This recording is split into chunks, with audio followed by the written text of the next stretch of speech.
Hyderabad real estate దెబ్బతిన్నదంటే నిజమేనా sir? అది పూర్తిగా అవాస్తవము.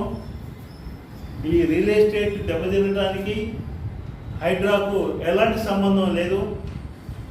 హైడ్రా యొక్క ఉద్దేశం వేరు, రియల్ ఎస్టేట్ దెబ్బతినేటటువంటి కారణాలు వేరు.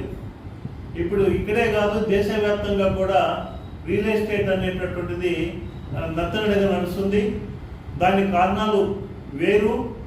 ఈ యొక్క హైడ్రా ఏంటంటే, మరి హైదరాబాద్ భూములు చాలా విలువైనవి, కోట్ల రూపాయల్లో ఉన్నాయి కాబట్టి భూ కబ్జాదారులు ఈ యొక్క ఆక్రమణలకు పాల్పడుతున్నారు. ముఖ్యంగా ఎక్కడైతే ఖాళీ ప్రదేశాలు కనపడతాయో, ఎక్కడైతే యజమానులు లేకుండా విదేశాల్లోనూ దూర ప్రాంతాలు ఉంటున్నారో వాటిలోనూ, మరియు ప్రభుత్వ భూముల్లోనూ కన్నేసి ఆక్రమించుకోవడానికి వాళ్ళు ప్రయత్నం చేస్తున్నారు. అంతేకాదు, మరి కొన్ని వందల చెరువులు ఉన్నటువంటి హైదరాబాద్లో మరి ఆ చెరువులను కబ్జా చేస్తూ చెరువుల్లో కూడా బిల్డింగ్లు కట్టిన ఉదాంతాలు ఎన్నో ఉన్నాయి.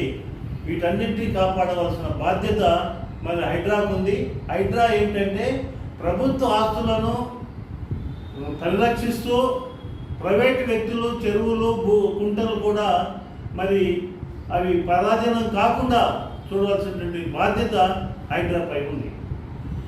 ఈ నష్టం, జనాల ఏడుపులు సోషల్ మీడియాలో ప్రతి ఒక్కరు చూశారు. అందరూ హైడ్రాను విమర్శించిన వారే, కానీ దాని వెనుక హైడ్రా వల్ల హైదరాబాద్లో ప్రభుత్వ భూములకు జరిగే న్యాయం ఎవరికి తెలియదు.